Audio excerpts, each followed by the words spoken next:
It's 4 o'clock on a Monday, and you know what that means, don't you?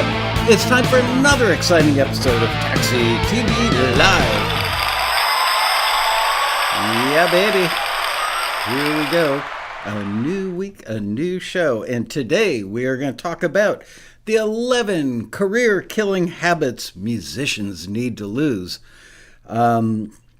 So welcome to the show. I want to tell you, I cut the heck out of myself shaving this morning, and I take a baby aspirin every day, as people my age should, and it makes it harder for the blood to clot. So I've had this thing bleeding, not bleeding all day. So I'm wearing a Band-Aid for the show. Hopefully it stays on there. That's a new feature that we're always trying to add something exciting. Let's make sure. There I am. All right. Got it. All systems are go. The audio is a little bit out of sync today. I've been toying with it for the last half an hour. And it's closer, but it's not perfect. Right? Anyway, I'm excited doing these 11 career-killing habits musicians need to lose because I spent about 4 hours working on this Saturday, about 3 hours working on it yesterday, and about 4 hours working on it today. So it must be good because I put a lot of work into it. Now, actually, you know what?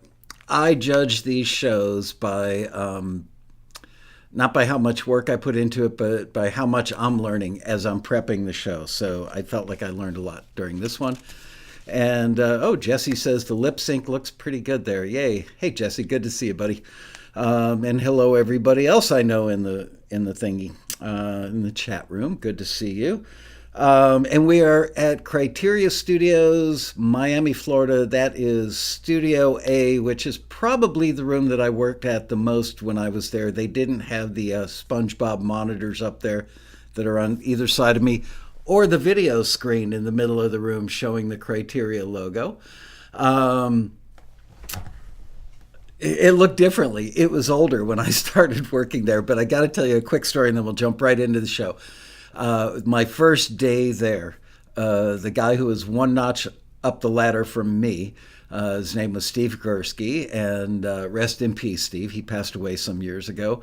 But Gursky gave me a bottle of lemon oil and a Q-tip, and the console was this old 16 input or 20 input black anodized aluminum console made by MCI. There were two of them in the world, one at Atlantic Studios, New York, one at Criteria Studios in Miami. And he said, here's the deal. You're going to clean this console, put a small drop of lemon oil on the Q-tip, and sit there and do this. And I had to clean the entire console like that.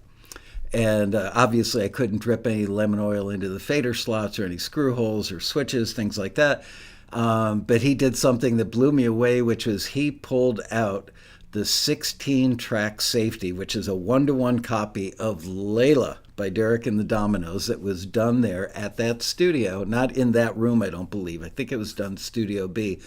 And he put it on the machine and put the auto locator into auto repeat mode. And while I sat there for hours, doing this with the Q-tip, I got to move faders around and do my own little remix of Layla, which was pretty incredible, I gotta say.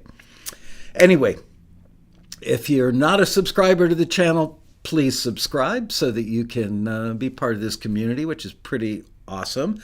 If you like today's show, give us a thumbs up because that makes YouTube like us, and I need all the positive reinforcement I can get. And let's jump right in here. So, do you know that we've been doing TAXITV, I believe, for almost 14 years? And over that time, I've devoted a considerable amount of time giving you some ideas for good habits that have proved to be highly effective for some of our most successful taxi members. As I was researching more good habits, which I originally planned on doing for the show a couple of weeks ago, I had an epiphany, and that is, before you work on developing good habits that can drive your success, there are some nasty, old, bad habits that you need to part company with because they're holding you back. So they can kill your career. The career that you've wanted, most of you have wanted your entire life, bad habits can kill it. And as Steven Pressfield, author that we all know and love, by the way, where is it? I didn't even know this book was around. New Pressfield book, Put Your Ass Where Your Heart Wants to Be. I've started reading it, haven't finished it yet. It wasn't, to me personally, I hope Steve's not watching the show. He probably doesn't. But we've had him on an episode of TAXITV for the Road Rally. He was our keynote 2 years ago, 3 years ago. Anyway, not as engaging as his other books, which I love. So hopefully it becomes more engaging, because he's an incredibly good writer, and the stuff he comes up with is mind-blowing. Anyway, as Pressfield so eloquently said, the difference between an amateur and a professional is in their habits. An amateur has amateur habits. A professional has professional habits. We can never free ourselves from habit, but we can replace bad habits with good ones. That's probably what gave me the idea to do the show about bad habits today. And I was doing more research for the show. Crapola. Let me see if I can do something live while we're on the air today. This is like walking a tightrope over the Grand Canyon without a wire, but you know me, I like to live dangerously. All right, I am going to try, let's see if this works. It does. Okay, I'm doing tech work live on the show today, ladies and gentlemen. Hang on, I'm dropping in a thing that I want to include in the show. Okay, let's see if this works. Yay! Not bad. Okay, so as I was researching for the show today, I thought of Maslow's hierarchy of needs. Why? Because I realized that the more badly we need something, the more willing we'll be to do the work that it requires to make it happen. So let's take a look at those needs laid out in Maslow's hierarchy. Actually, I could probably shrink this a little bit, right? Let me see. Yeah, there we go.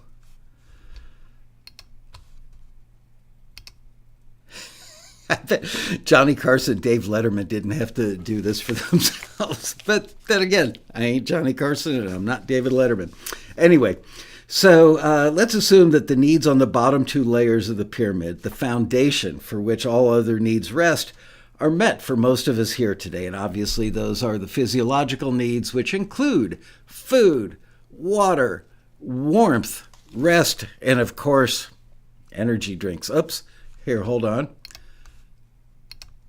Maslow forgot this one, energy drinks. Thank you, Abraham Maslow. Anyway, let's go back to that shot. Okay, so the bottom two layers are food, water, warmth, and rest. Those are physiological needs. And then the safety needs, which are security and safety. But then we get to the third layer up, and that's belongingness. Is that a word? Belongingness and love are typically comprised of intimate relationships and familial and friendship-based relationships, and those are probably somewhat important to your success in music. But it's the top two layers of the pyramid that really got my attention. These are the needs that I believe will give you the power, the energy, the commitment, the drive, and the focus needed to succeed at virtually anything in your life, especially in your career in music. And here's why. Look at that. How Hollywood, right? Because, I should go back. I'm still talking about Maslow here. So the fourth layer, esteem needs, drives feeling of prestige and accomplishment. What musician doesn't like a little prestige and a sense of accomplishment, right? And the fifth layer, that top layer of the hierarchy of human needs, is self-actualization, which is achieving one's full potential, including, and Abraham Maslow put that in there, I believe, creative activities. Well, if making music ain't creative, what the heck is? So the top two layers of Abraham Maslow's hierarchy of human needs if Maslow is correct, and I believe that he is, should be plenty to motivate you to develop habits that will help you become successful in your music career. So, with that said, while it's great to understand what motivates you to develop good habits, did I read that right? So while it's great to understand what motivates you to develop good habits that will motivate you to do the hard work it takes to become successful. Who wrote this stuff? I believe that there's some bad habits that get in the way. Echoing, of course, what Steve Pressfield said. And you need to eliminate those before you can get into the good habits. In his incredible books, The War of Art, Turning Pro, and Do the Work, Steven Pressfield gives those bad habits a name, and I know that you guys in the chat room all know the word because many of you have read this, right? Where am I? Resistance. That is, he owns that word in, the cerebral cortex of all of our minds, resistance.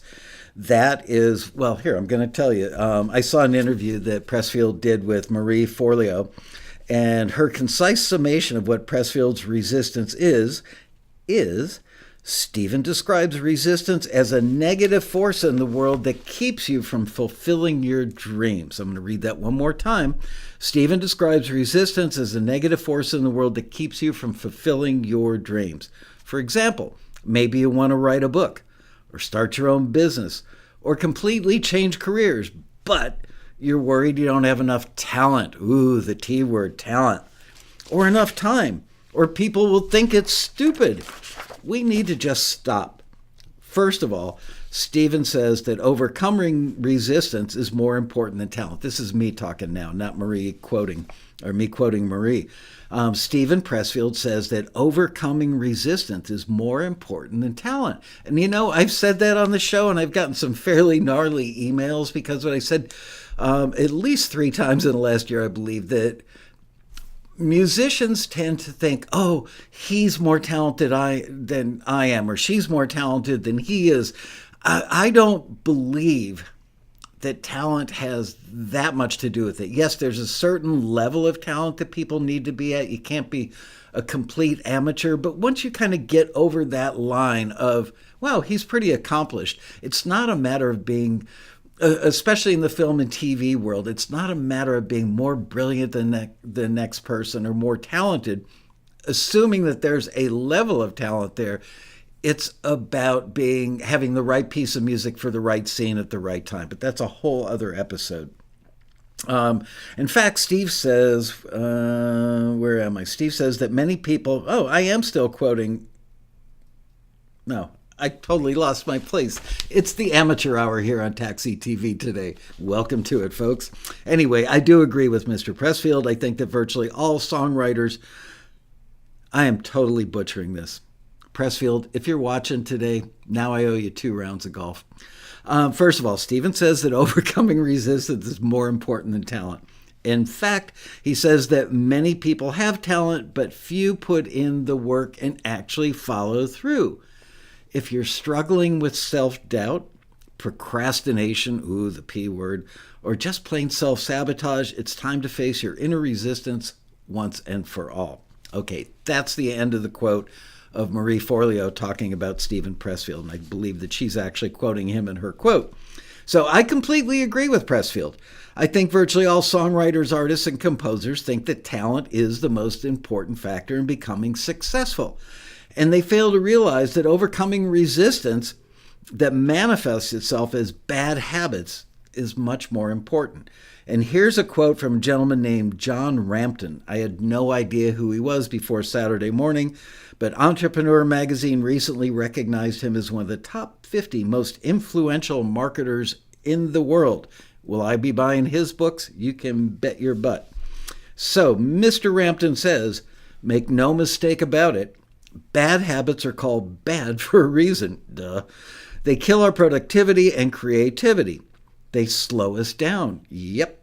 They hold us back from achieving our goals. Absolutely. And they're detrimental to our health.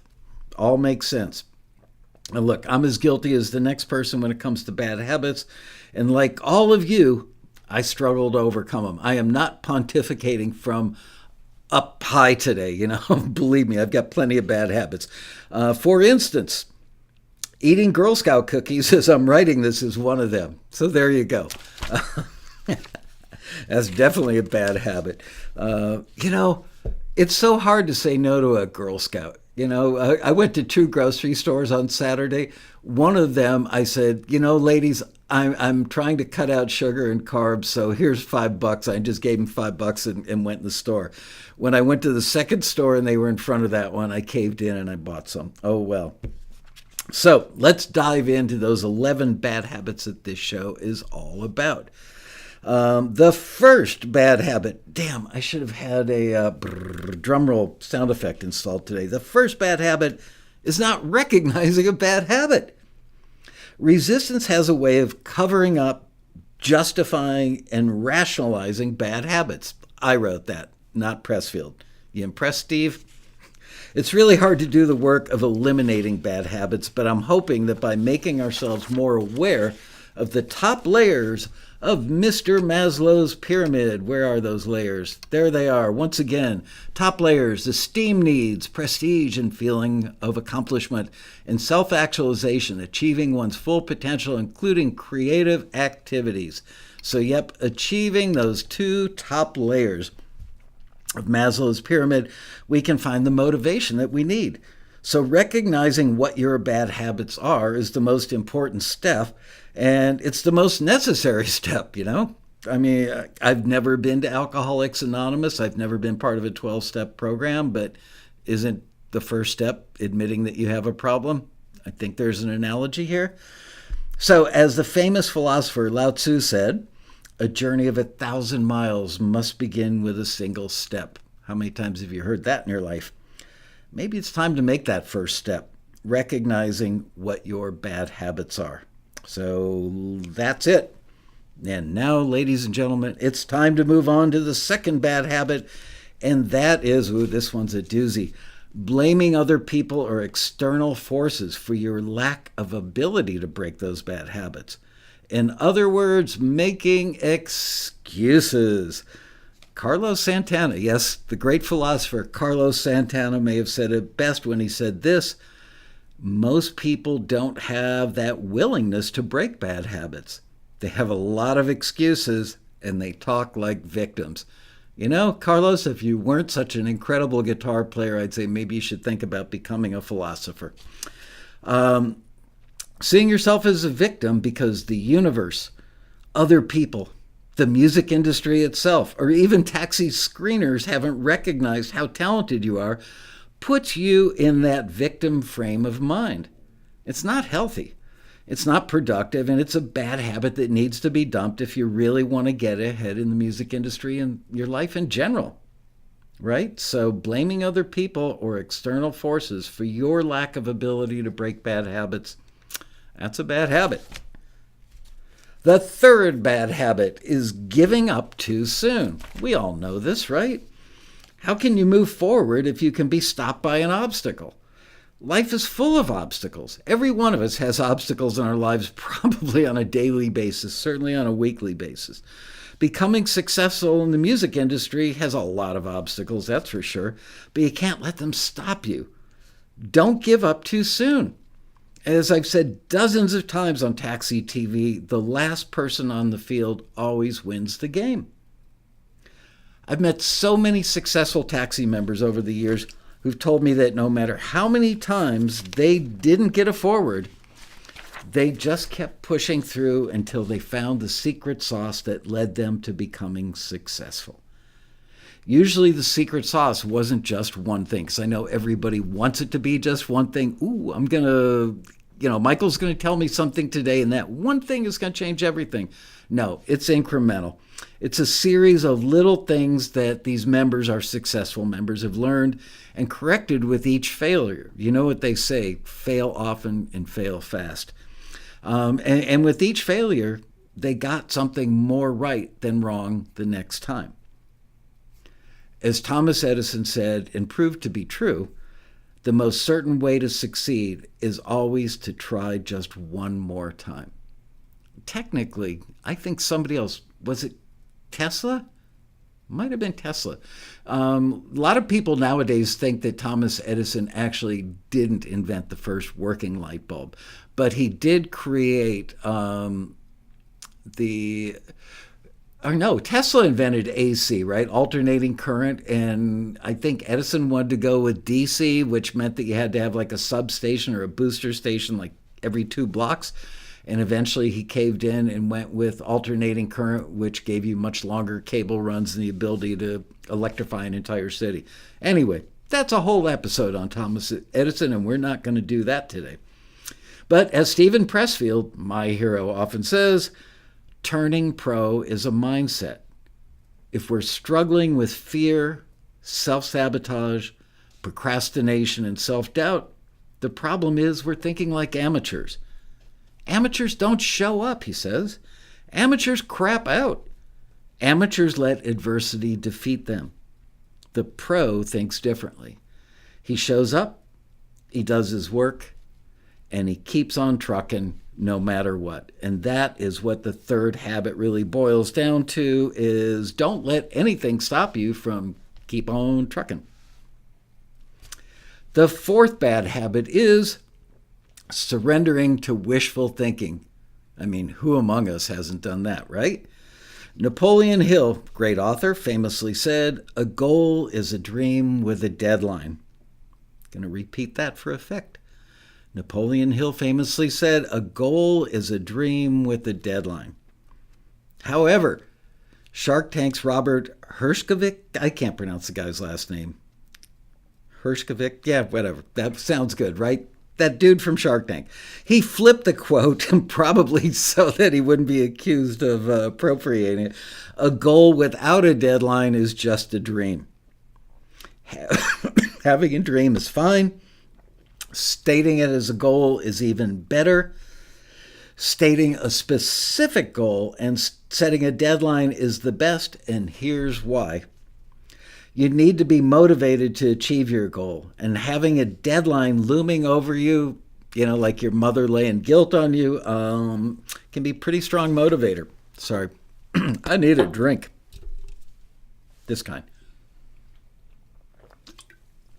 Somebody sent me an email about 3 months ago that I was unprofessional for drinking energy drinks during the show. Oh, well. I'm sorry, but it's all about the content, not the energy drinks. Wishful eating, speaking of energy drinks, this is great. Wishful thinking is like eating sugary foods. It makes you feel good, but it has no nutritional value whatsoever. Wishful thinking is dreaming. Dreaming is amorphous. Without a specific plan and a deadline, your wishful thinking and dreaming about what you want to accomplish will do absolutely nothing to help you achieve the dream. I'm going to repeat that. Without a specific plan and a deadline, your wishful thinking and dreaming about what you want to accomplish will do nothing to help you achieve that dream. The fifth bad habit is holding on to the dream year after year, maybe even for decades, but never clearly defining the target. Well-defined targets are much easier to hit. Makes so much sense, but it's not the kind of thing that we think about every day. So which of these things do you think would serve you better? I want to get my music out there. Okay, so that is the dream. I want to get my music out there. Or is it better to say, I want to be successful with my music? Because that's more specific, I guess. Getting it out there, what does that mean? Throwing CDs in your neighbor's yard, putting it up on the internet in what form or fashion. But I want to be successful with my music, more specificity. And then the next level is I want to be successful in film and TV music. So now you're defining the success part and the film and TV, where specifically in the industry. So that's a good thing. Then you develop it further and say, I want to be successful doing instrumental film and TV music, right? Not just any kind of film and TV, but specifically instrumental stuff. And then finally, clearly defining it by saying, I want to be successful I want to be successful doing instrumental film and TV music in the dramedy, tension, and hip hop genres. Great specificity. You've clearly defined a target, which is what makes it much more likely that you'll actually hit the target. Now you've got something to shoot for. You want to be successful doing instrumental film and TV music in the dramedy, tension, and hip hop genres. That's pretty darn specific. Rather than just merely dreaming about, oh, wouldn't it be awesome to be successful in the music industry? What the heck does that really mean? Okay, I'm going to butcher this person's name. I am so sorry. Nobody could pronounce this guy's name except his parents, I'm sure. Rabindranath Tagore. I kid you not. Rabindranath Tagore. I'm a little impressed with myself for getting it that right. Said, you can't cross the sea merely by standing and staring at the water. It's brilliant. Yeah. What do you want to cross the water for? Where do you want to go? What's your target? Are you sailing from, the UK to New York City? Have a target. The sixth bad habit is not being self-reliant. Waiting for somebody else to come along and do the legwork that we believe will make us successful. Here's another tough name. I am so sorry to this person. I have no idea if he's a male, female, or checks the other box. Moko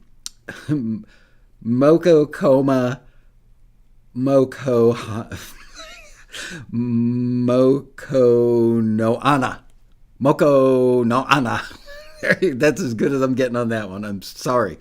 If Moko Koma ever watches this show, please don't hold this against me. I can't be the first person that wrestled with pronouncing your name correctly, but I'm sure you're a lovely person. Anyway, he or she said self-reliance is the highest expression of self-respect. That's a good one. Self-reliance is the highest form of self-respect. Wow. Many creative people have self-doubts. This is me talking. Most people have self-doubts, not just creatives, right? If you don't have self-doubts, you're probably not human. But if your self-doubts are stronger than your self-respect, it'll be natural to fear that you don't have what it takes to become successful. If your self-doubts are stronger than your self-respect, it'll be natural to fear that you don't have what it takes to become successful. Instead, you'll form the opinion that your creative output, which in your case is your music, is so good that somebody else will see your genius and just drop in out of the sky right into your life and take care of all that businessy stuff like promotion and marketing and sending out deliverables, reviewing contracts, tagging your music, etc. How long are you going to wait for that person to materialize? Because believe me, I know countless musicians that I've been in the industry, since 1974, so almost 50 years. It's scary. And I've met so many musicians that literally just think, it's all about the music and somebody's going to hear my music and just want to work with me for free. Because I'm not going to pay them anything up front. Maybe I'll give them something on the back end, but they're going to take care of all that stuff for me, reviewing contracts, promoting my music, marketing my music, sending out deliverables, tagging the music, all those little pain in the butt things that stop you from creating your music. But how long are you going to wait for that person to show up? Because trust me when I tell you, I've got friends that I adore, that I love, I respect in many, many ways, but I sit there scratching my head going, dude or dudette or other, what the heck are you, really, after decades of waiting, you still think somebody's going to show up and do that stuff for you? No, get off your butt and do it yourself. Okay? That is a bad habit, thinking that somebody else is going to do it for you. Now, here's a funny one. Do you remember the actor Bradley Whitford? He was in West Wing.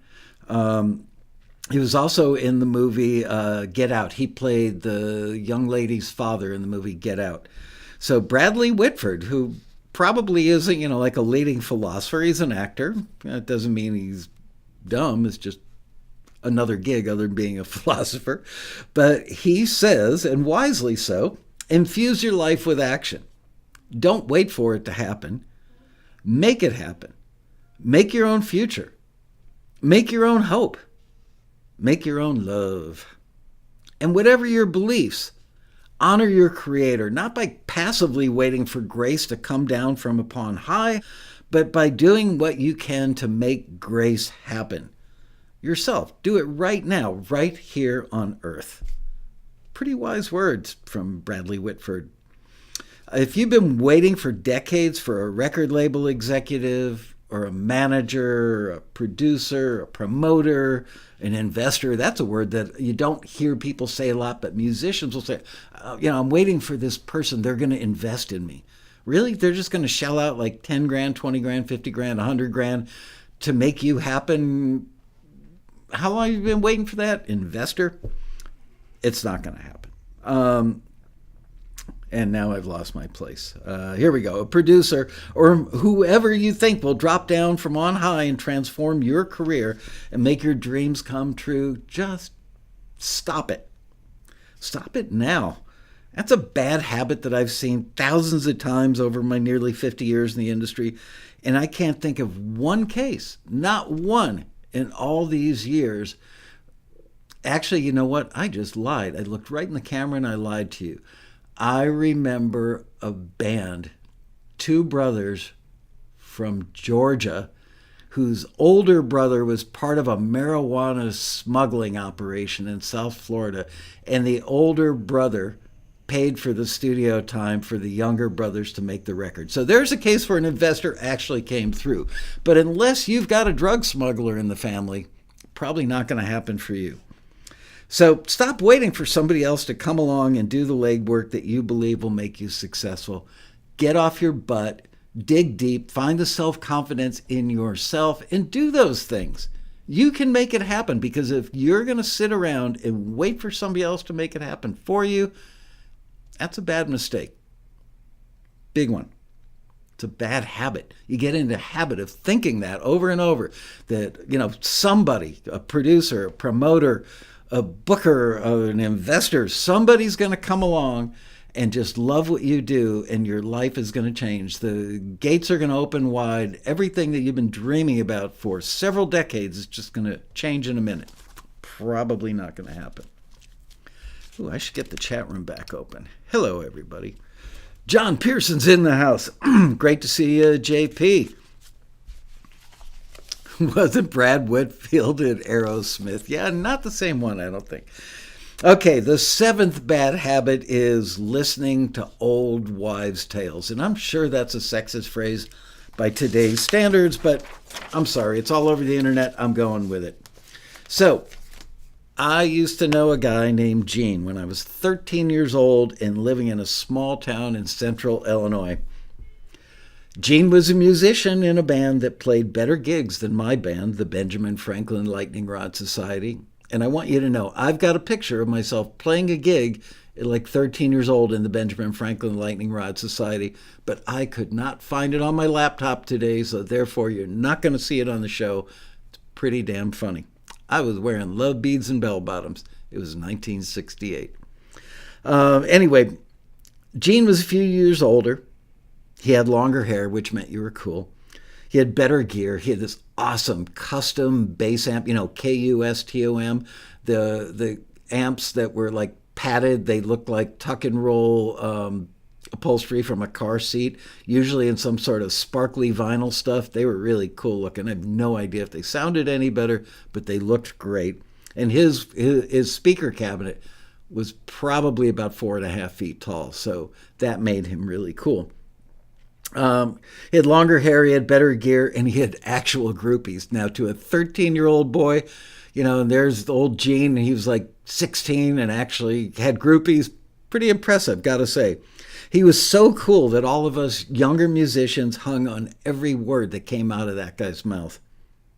He regularly dispensed old wives' tales about how record companies only want to screw you, how managers are always out there looking for new talent, how much we should get paid. Our group should be getting paid for gigs at our best paying gig, I believe, was about $100 for playing at a veteran center or something for a Christmas party, and they hated us. They absolutely hated us. Anyway, and Gene would pontificate about every other topic under the music business umbrella. He was cooler than us, so we believed him. He actually believed everything he said. And he probably believed everything that some older person told him that was cooler and more established than he was. But of course, none of us checked out any of this information because the internet and Google didn't exist. Where the heck could we look it up? Encyclopedia Britannica or the Chicago Tribune? No, it's like if somebody said something about the industry, you would just go, oh, really? And you believed it. And we all hung on to all those old wives' tales. I love the one that comes back to bother me the most to this day as it relates to Taxi is never give up any of your publishing. I wonder how many people have been told that over the last 3, 4, 5 decades. Never give up your publishing. And they've passed on deals that would have made them a lot of money. I mean, maybe not millions, but tens of thousands. Yeah, maybe hundreds of thousands, could be. But somebody in Ottawa, Illinois, which is where I'm from, somebody told somebody, never give up your publishing. And that's great. So they've still got 100% of their publishing and nothing. Whereas if they gave up some of their publishing to a publisher that was out there working their material, they would be making income from it, hopefully. So I don't know, man. Old wives' tales. Anyway, don't base your decisions, your career decisions and life choices on hand-me-down information that could and might likely be false. Check it out from multiple sources. I'm big on that. I'm a huge fan of multiple sources. When I hear something on the news, doesn't matter which one of the cable news nets I'm watching or if it's a ABC, NBC, CBS, or Fox, doesn't matter. I want to see it in 2 or 3 other places before I believe it's true. And you'll get a little different twist from each of them. And then, go to the center. Take a little bit of this, a little bit of that. Look in the middle. That's where the reality and the truth probably lie. Anyway, base your decision on what appears to be fact-based, not old wives' tales, or as we say today, I've been waiting forever to say this, fake news. The 8th bad habit is hanging out with negative people. Woohoo. We've all got negative friends, right? We all know that certain somebody, or maybe several certain somebodies. But negative people are negative for myriad reasons, and none of them, not a single one of those reasons, is going to bring any positive values or results to your life or your career. Negative people often have issues with self-loathing, and they are happiest when they bring you down to their level, right? We know that. Misery loves company. Let's face it, negative people are a time suck. And you need to use every minute of your days effectively to help you create your success in the music industry. Negative people can destroy your self-confidence. Negative people can often be manipulative, destructive, and exhausting. They wear you out. Do you need those things in your life when you're trying to accomplish something? But what you really need is positive energy, right? So hang out with negative people, that's not going to foster any positive energy. Politely decline their invitation the next time they ask you to hang out. And for God's sake, don't try to fix them. That's when you're really getting sucked into the vortex, when you recognize somebody's got issues and you're the one. Unless you're a qualified psychologist or psychiatrist, don't try to fix them. You don't have the time to do it, and you certainly don't have the skill set, and it's just going to take time away from concentrating on what you really need to do, which is concentrate on your career. The 9th bad habit is staying entrenched in your musical comfort zone. Let me repeat that one for effect. The 9th bad habit is staying entrenched in your musical comfort zone. This one doesn't really need much explanation. You all know what I'm talking about. But I will say that one of the most common things I've heard in my 31 years of running Taxi is, I don't like the music that's out there right now. I don't like what's on the radio. I don't like what I hear on Spotify, whatever. Okay, so are you going to stay stuck in your James Taylor era songwriting style and then blame the industry for your lack of success? Will you blame the public for having more modern taste? You can't blame the public. They like what they like. Styles and consumers' tastes do evolve. Why not you? Going from James Taylor to Vance Joy or Ed Sheeran might not actually be that hard. But if you've succumbed to staying entrenched in your old style, your old musical comfort zone, will you ever know who Vance Joy and Ed Sheeran are? So you can see what makes them more contemporary than James Taylor, and then adapt your style so you remain true to who you are musically, but in an updated and contemporary sort of way. So think about that one. Ponder that one. Do me a personal favor. For those of you, because I get it, man, that James Taylor was my era. If I were a songwriter, it'd be James Taylor, Crosby, Stills, Nash and Young, early Eagles, all that stuff. That would be what is ingrained in my brain, and everything I write would probably have some sort of basis in those artists, because that stuff is absorbed into your brain and it's what your brain spits back out when you start writing. So the obvious answer to me is break the bad habit of just dissing everything else around you. There are artists out there in the contemporary world that are probably not that far away from that dated style that you feel so comfortable with. You just have to do a little work, find out who they are, and then figure out, okay, so what is the 20% difference between James Taylor and Vance Joy, or James Taylor and an Ed Sheeran? They're not that far apart. But by just routinely and over saying, I don't like the music that's out there, you're just cutting off your nose to spite your face. That's the phrase I was looking for.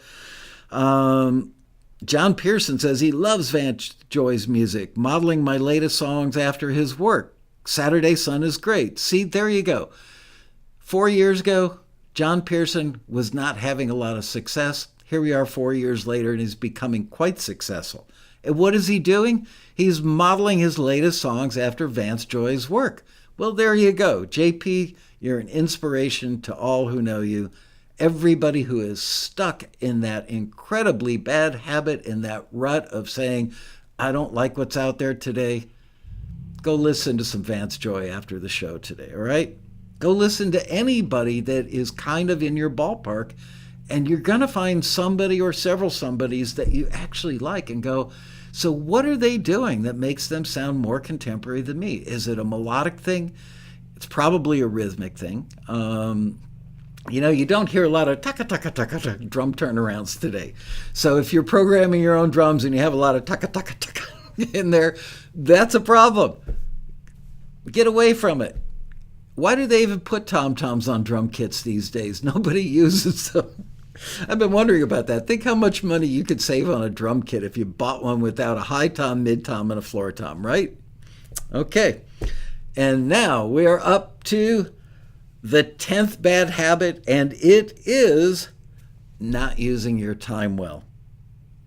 How much time do you spend on social media and watching TV every day of your life? And I know if my wife is watching this show right now, she's going, who the hell are you to talk, Laskow?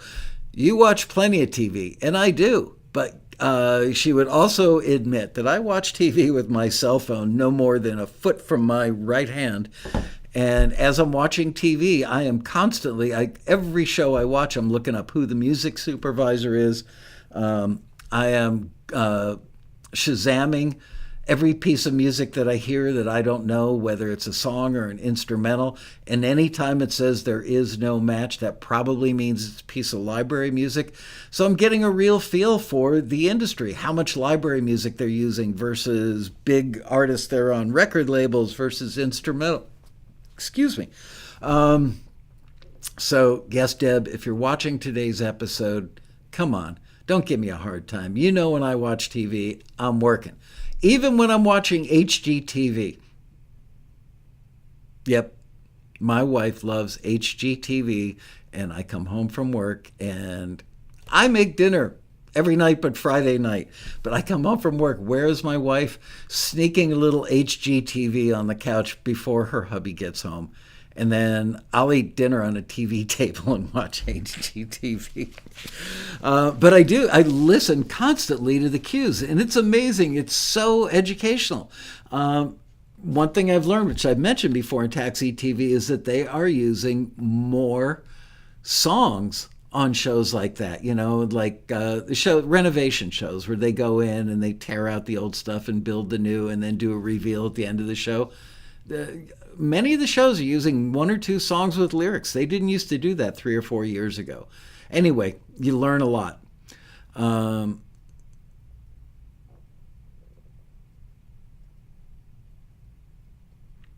year anniversary on BB. I don't know what BB is. I must have missed something in the chat, but I can't read this and read that at the same time. Okay, moving on. Where was I? Okay, so come on, be honest with me and yourself. The average old man, listen carefully to this one. Everybody in the chat room, just take 10 seconds and listen to this. The average American adult spends about 3 hours per day watching TV. The average American adult also spends over 2 hours a day on social media.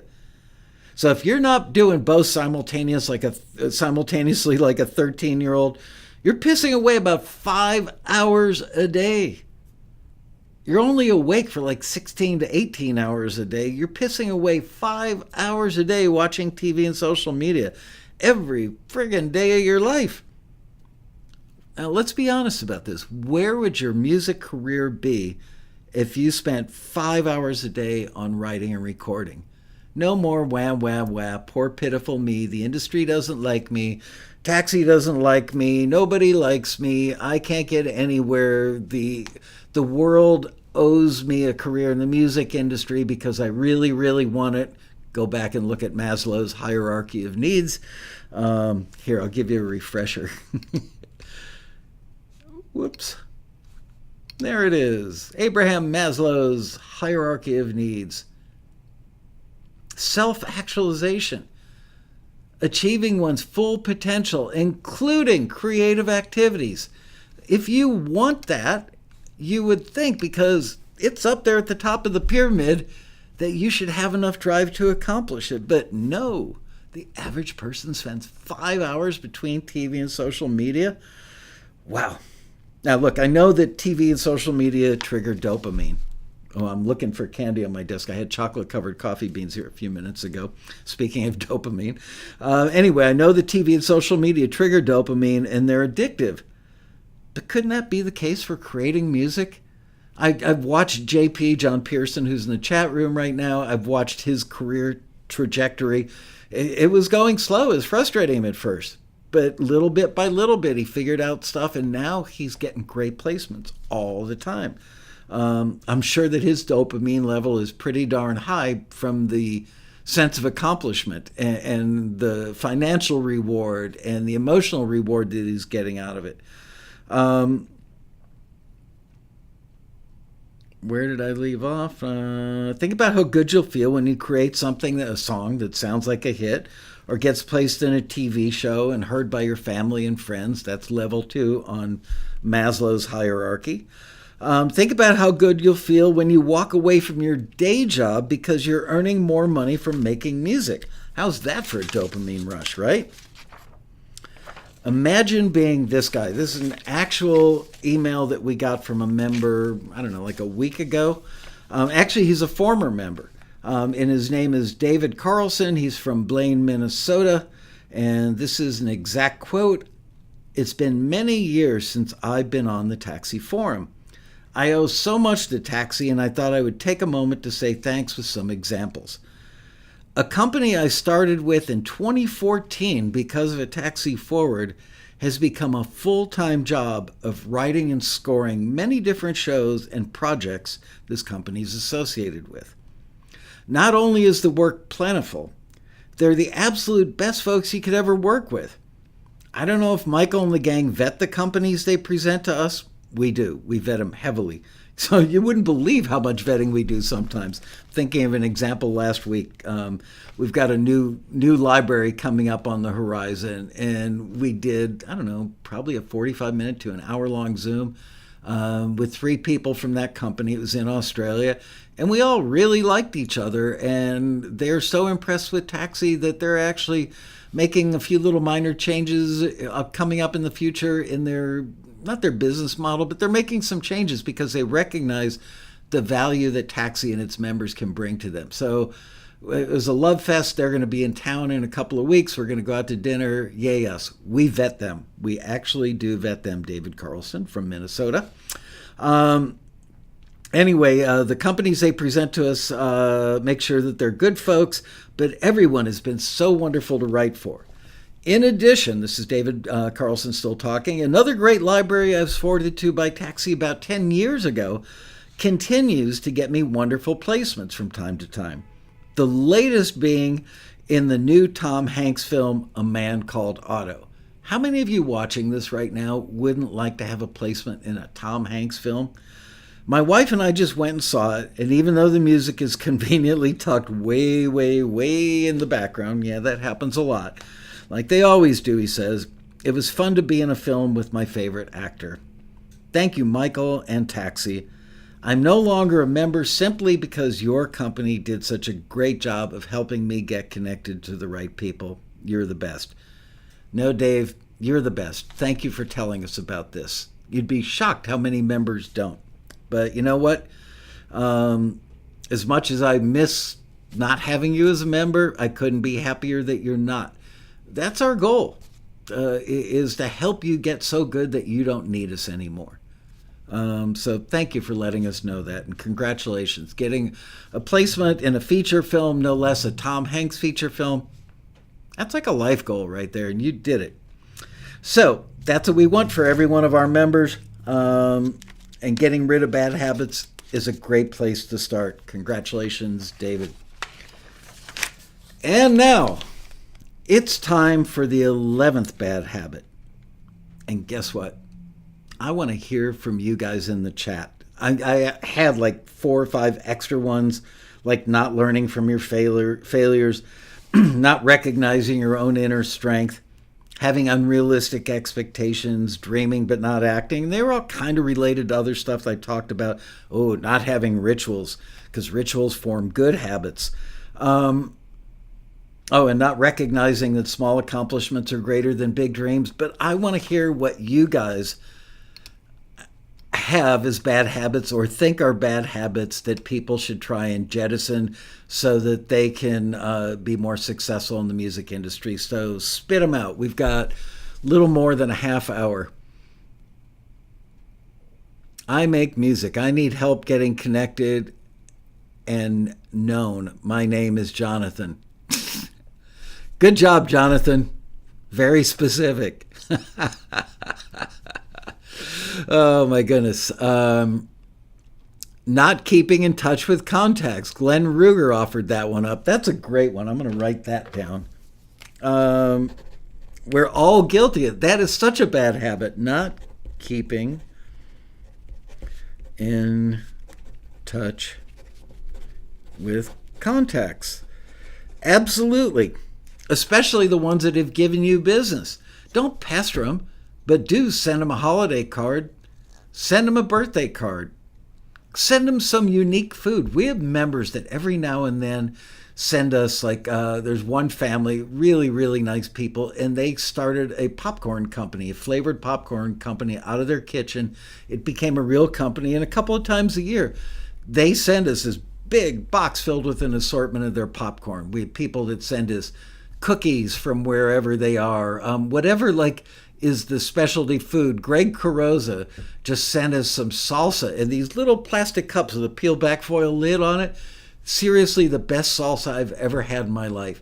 And he sent us, I don't know, like 4 boxes of maybe 10 of those little cups in each box after the road rally, just to say thanks. And I thought, first of all, that was classy. Carrozza's a great guy.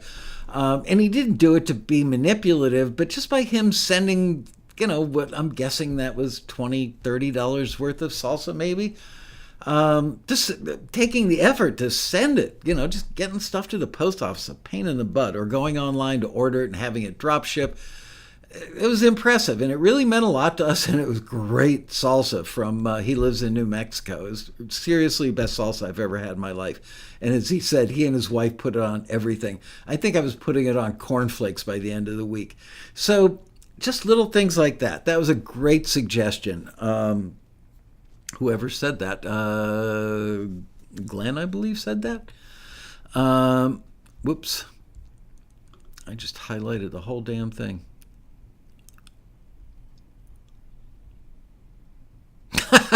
Ken Mesford said, is being late for TAXITV one of the 11 bad habits?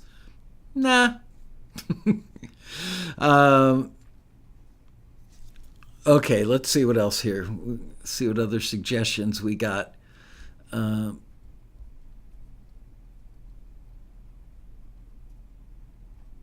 People scold you for not following more on Facebook. That's interesting, Betty.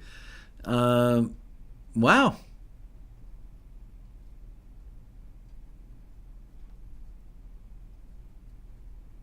John Pearson says, yes, what a rush to write something you love. Absolutely. It's probably the greatest rush you could have as a songwriter. All right, scrolling down, trying not to make it jump. All right, give me some more suggestions for bad habits. Robbie Hancock at the airport. That's not a bad habit.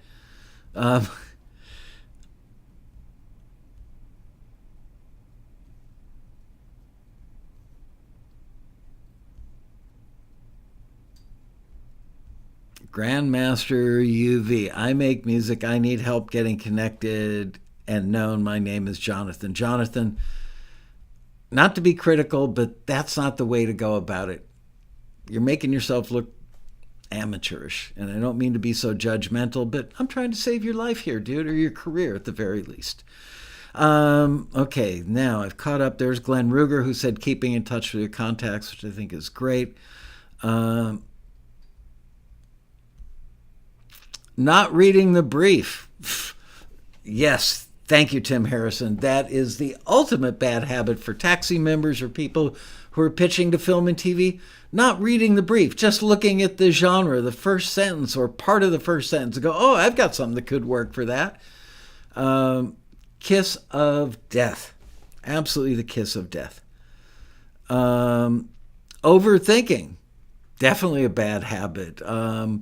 I've got to say I'm blessed that I don't overthink. I don't think I'm intelligent enough to overthink anything. But I do know people that overthink stuff. And it's a time suck. And it also creates kind of a negative spiral. It takes you down a rabbit hole that sometimes, there are some benefits to overthinking stuff. Maybe, a detail that's critical might have been overlooked and you might uncover it. But from where I sit, I would say overthinking is a negative, bad habit. So thank you for that one.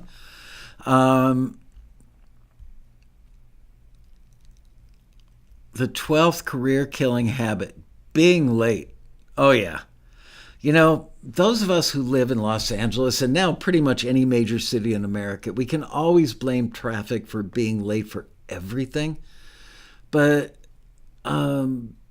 it just doesn't wear well. It doesn't look good. Being late basically is a form of disrespect. I mean, if you're going out to dinner with a close friend and you live in LA and you're coming from far away, there's always a traffic issue, although you can use Waze now and know exactly when you're going to get there. But let's say it's for a business meeting. Let's say you're going to meet a publisher that has expressed interest in you and says, let's meet at Cantor's Deli.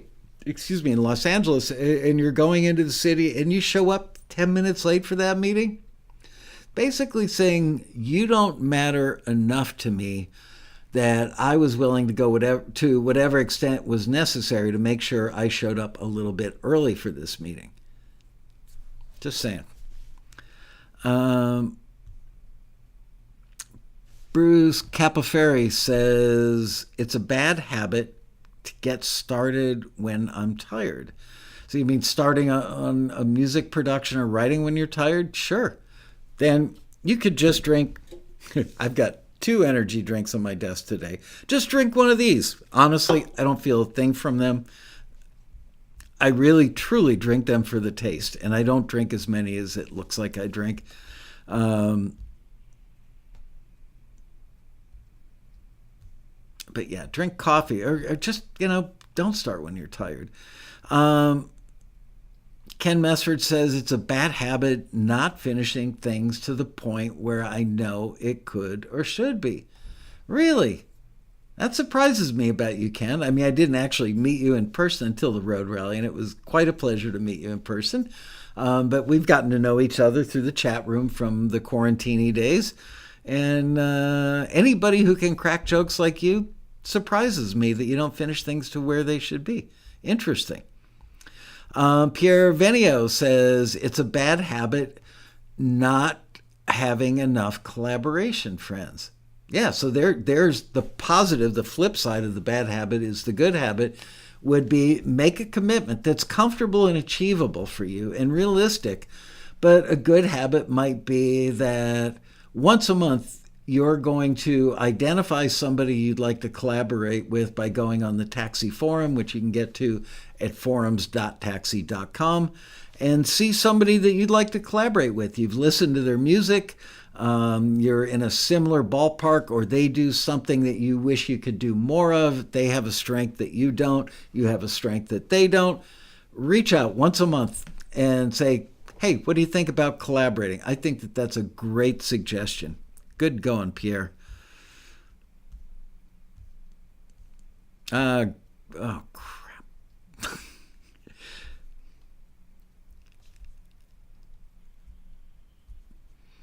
Oh, Greg Carrozza just pointed one out. Greg, I feel close with Greg. We've literally gotten along well since the moment we first talked to each other. We become friends. I think it's safe to say I could call Greg for social stuff, which is the case actually for a lot of you guys, which I feel pretty honored to own a company where my customers have become my friends. But Carrozza says, where the hell did it go?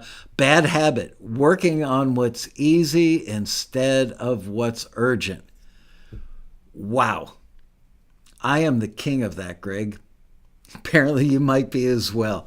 A bad habit, working on what's easy instead of what's urgent. Yeah. And we know why we do it. It's because it's easy. You want to have some sense of accomplishment, some forward movement, but you don't want to tackle the hard thing. Hold on. I've got props.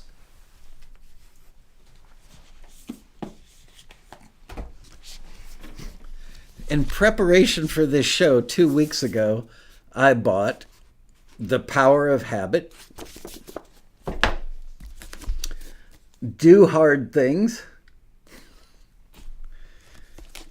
and The Willpower Instinct.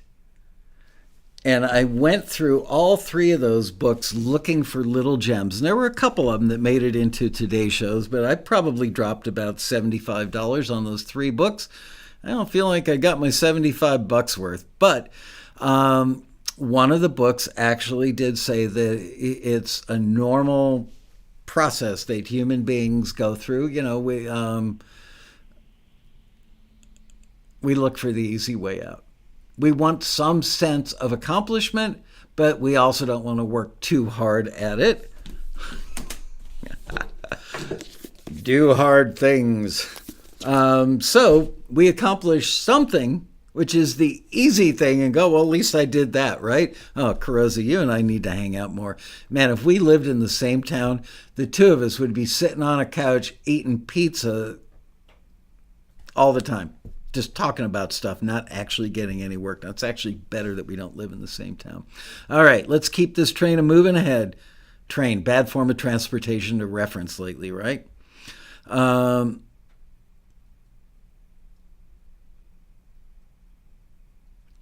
Jay Brunell says, thinking you're full of bad habits, you're alive. Every little thing you do is great.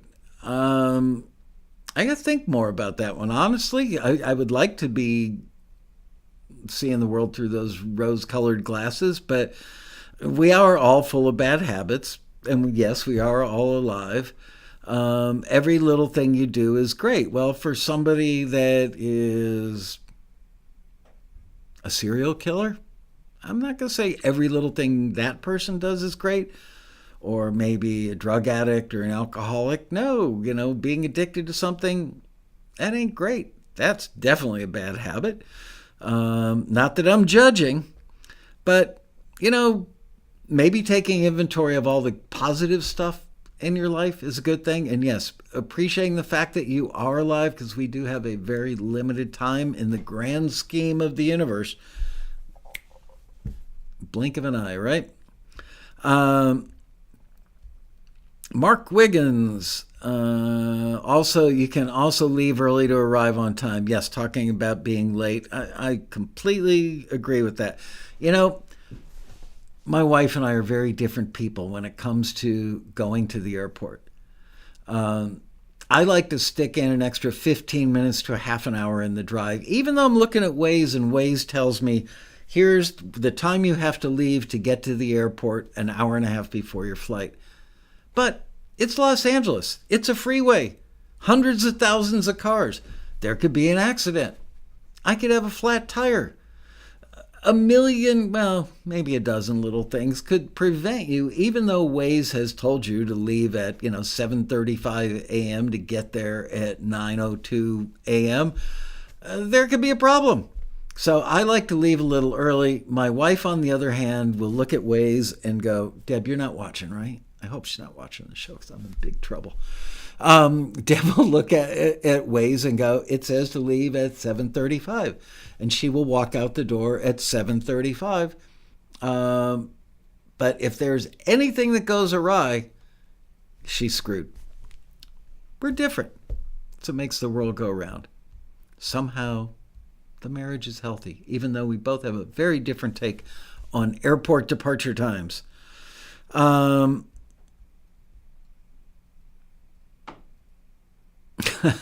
Zen Chief Engineer says, whoops, I think that was my wife texting me just then. Let's see.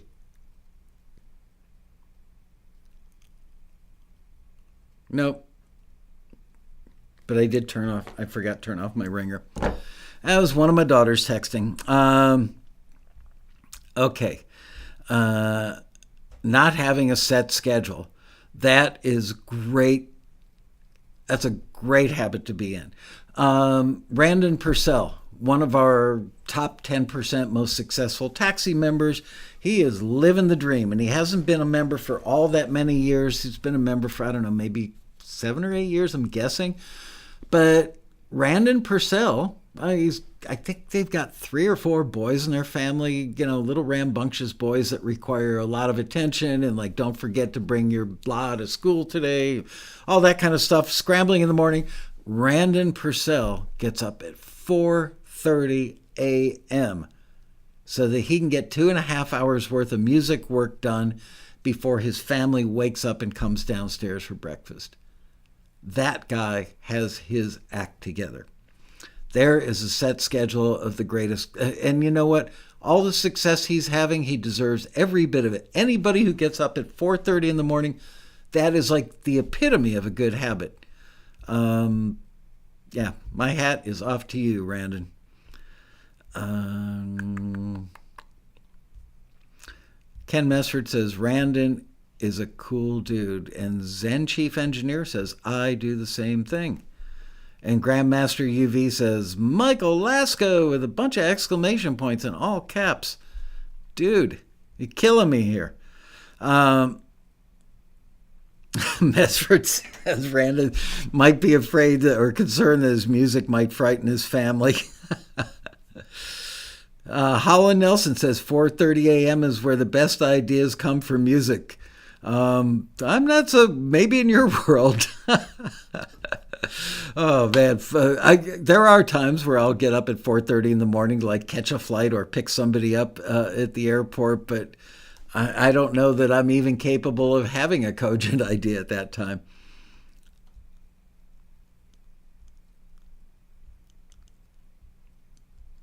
Gloria Covington responding to Grandmaster UV. Oh, this is good from Scott Alexander. His father used to say to him, "It's better to be 1 hour early than 1 minute late." That is great. Nancy Kalel says a bad habit is listening to your inner critic.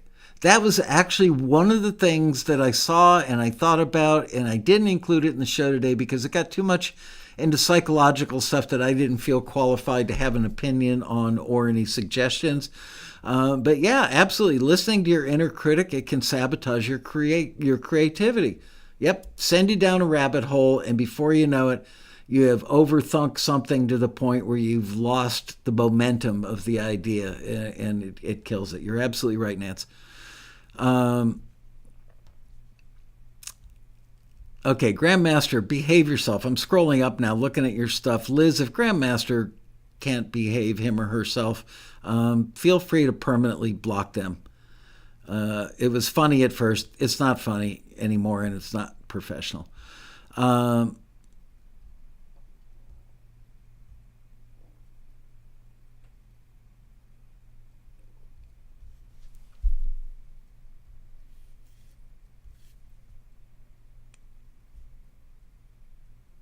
Jay Brunel says, think positive. I'm good at that one. Carosa says pizza. Yeah. Um,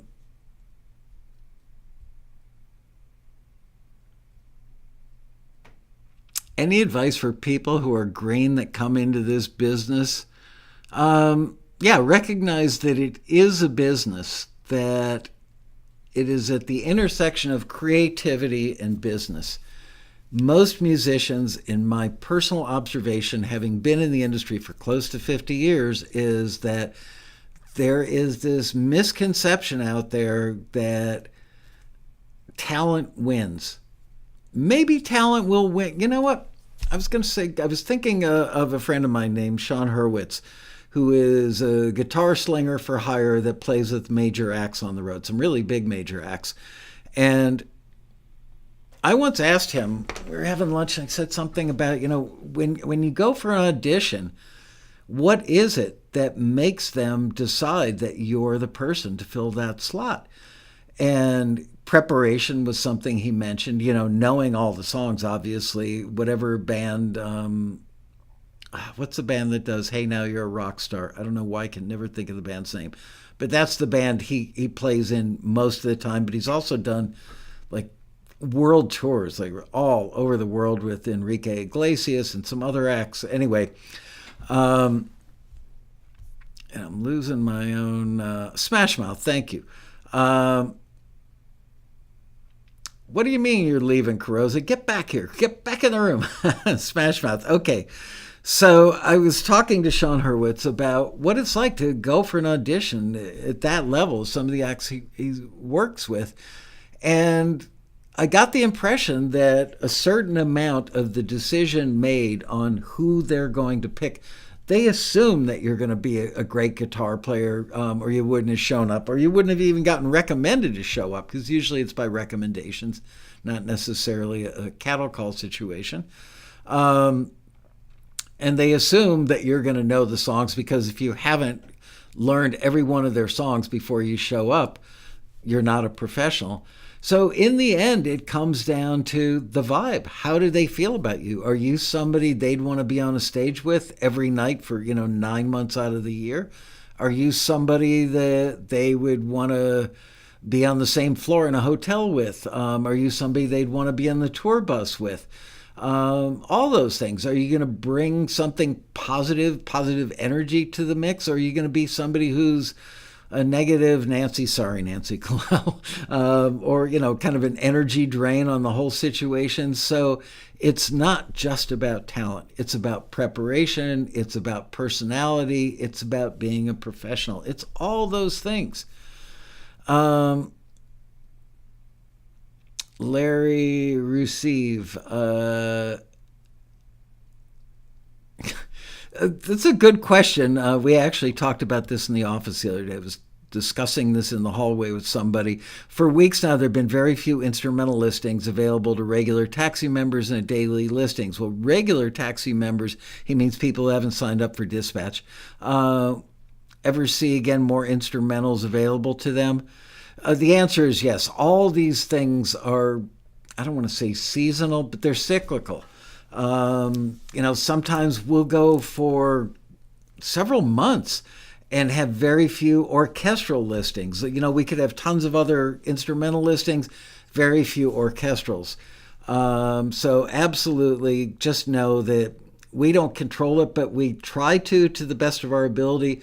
This is why it was being discussed in the hallway the other day. If we don't see a lot of a certain kind of listing that we know our members like submitting to, we'll reach out to companies and say, hey, we noticed that, for instance, your orchestrals were sounding a little dated sounding because the sample libraries used in them were probably like from 10 years ago.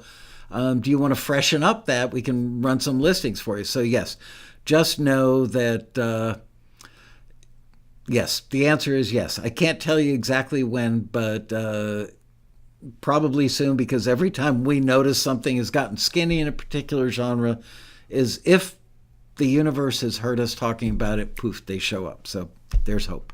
But thanks for asking about that. Dan Weber says, I guess you could do a whole show about people who come in green to this business. Absolutely.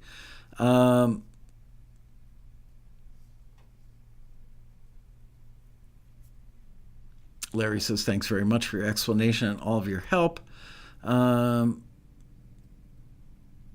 Anyway, it looks like we've run out of other suggestions for bad habits that musicians should jettison.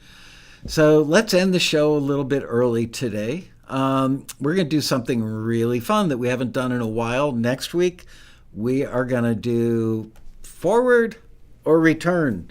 I don't know which listing we're going to do it for yet, but for those of you who are unfamiliar, we take a recent taxi listing, typically in a genre that was pretty popular and got a lot of submissions, and we play typically, I think, about a dozen to 15 different tracks or songs, and we have you guys vote on would you forward this. We read the listing first, then we play the music. We don't identify who the people are that created the music because we don't want anybody's feelings to be hurt. And we do make sure that all the music that's played on the show is marked as public on their Taxi member page. And you guys decide, would you forward it or would you return it? And we get rave reviews on those shows because people find it much easier to judge other people's music, and it fine-tunes their ears. And they go, wow, by listening to other people's music and making that hot seat decision, would I forward it or not, I found that I was much better able to judge my own music as I was creating it and deciding whether or not it was right for listing. So please, please, please show up for next week's show. If you haven't already done it, give us a like, the big thumbs up. If you're not a subscriber to our channel, please subscribe. Wow. Tornadoes in Arkansas. Is Marion Laird in Arkansas? I didn't know that. Yes, everybody please hit the like button. You're right. Marion's not here today. Where is Marion? Marion is a longtime regular of the show who has taken on the mantle of being kind of like the school marm, telling everybody, make sure you like the show. Give us a thumbs up. Anyway, I'm really, really glad you guys showed up for this today. I did put a lot of work into it, but that's because I care. We want to give you guys every possible advantage in building a career that you've dreamed about your whole life, and it is much more than just talent. So thanks very much, and I will see you next week for another exciting episode of Taxi TV Live. Bye-bye.